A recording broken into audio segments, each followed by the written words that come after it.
വേണ്ടത് ഒരു 3 സവോളയാണ്. ഈ സവോള നമുക്ക് റഫായിട്ടൊന്ന് ചോപ്പ് ചെയ്ത് വെക്കാം.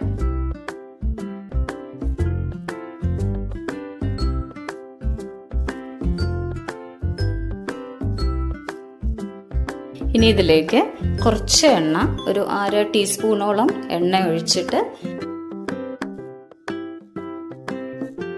കുറച്ച് ഉപ്പും കൂടി ഇട്ടിട്ടൊന്ന് വഴറ്റിയെടുക്കാം.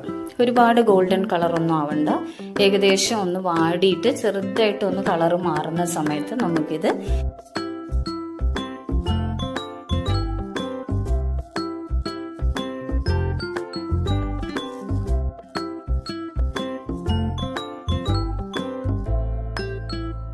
പേസ്റ്റ് രൂപത്തിലൊന്ന് അരച്ചെടുക്കണം.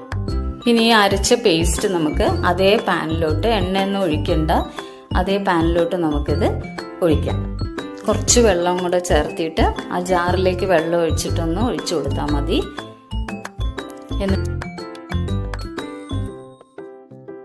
ആദ്യം തന്നെ നമുക്ക് വേണ്ടത് ഒരു 1/2 ടീസ്പൂണോളം മഞ്ഞൾപ്പൊടി, പിന്നെ 3 ടീസ്പൂണോളം മുളക് പൊടി, 2 ടീസ്പൂൺ മല്ലിപ്പൊടി, 1/2 ടീസ്പൂണോളം ഗരം മസാല പൗഡർ, പിന്നെ നമുക്ക് വേണ്ടത് കുരുമുളക് പൊടി, അത് 1 ടീസ്പൂണോളം ചേർക്കാം നമുക്ക്. എന്നിട്ട് അവസാനം 2 ടീസ്പൂൺ ചിക്കൻ മസാലയും കൂടെ ഇതിലേക്ക് ചേർത്തി കൊടുക്കാം. എന്നിട്ട് ഇതെല്ലാം കൂടെ ചേർത്ത് നന്നായിട്ടൊന്ന് വഴറ്റണം. ആ പച്ചമണമൊക്കെ പോയിട്ട് നല്ലൊരു ബ്രൗൺ കളർ, നല്ലൊരു സ്മെല്ലൊക്കെ വരുന്ന സമയം വരെ നമുക്കിതൊന്ന് നന്നായിട്ടൊന്ന് വഴറ്റി കൊടുക്കാം. വെള്ളമൊന്നും ഒഴിക്കേണ്ട, ഇതുപോലെ തന്നെ നന്നായിട്ടൊന്ന് ഇളക്കിക്കൊണ്ടേ ഇരുന്നാൽ മതി. ഇതിലേക്ക് ഇഞ്ചി വെളുത്തുള്ളി പേസ്റ്റും കൂടെ ചേർക്കാനുണ്ട്, അത് 1 ടീസ്പൂണോളം ചേർത്തി കൊടുക്കാം. പൊടികളൊക്കെ ചേർക്കുന്ന സമയത്ത് ഇടാം, അല്ലെങ്കിൽ ഈ സമയത്തായാലും ചേർത്തി കൊടുത്താൽ മതി. നന്നായിട്ട് വഴറ്റി കൊടുക്കുക. ഇതിലേക്ക് നമുക്ക് ഇനി ചിക്കൻ പീസസും കൂടെ ആഡ് ചെയ്ത് കൊടുക്കാം. ഞാനിപ്പോൾ ഒരു 200-250 ഉള്ളിൽ, അത്രയും ഗ്രാമാണ് ഞാൻ എടുത്തിരിക്കുന്നത്.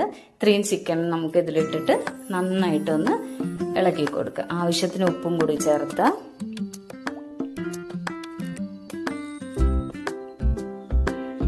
നിങ്ങൾക്ക് നല്ലപോലെ ഗ്രേവി വേണമെന്നുണ്ടെങ്കിൽ വെള്ളം ചേർത്താം, അതല്ല എന്നുണ്ടെങ്കിൽ ഇതുപോലെ, ഞാനിപ്പോൾ സെമി ഗ്രേവി ആയിട്ടാണ് ചെയ്യുന്നത്, അതുകൊണ്ട് വെള്ളമൊന്നും ചേർത്തണില്ല.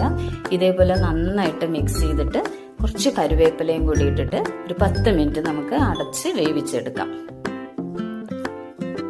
ഇടയ്ക്കൊന്ന് തുറന്ന് നോക്കിയാൽ മതി, വെന്തിട്ടുണ്ടോ, ഉപ്പൊക്കെ മതിയോ നോക്കുക.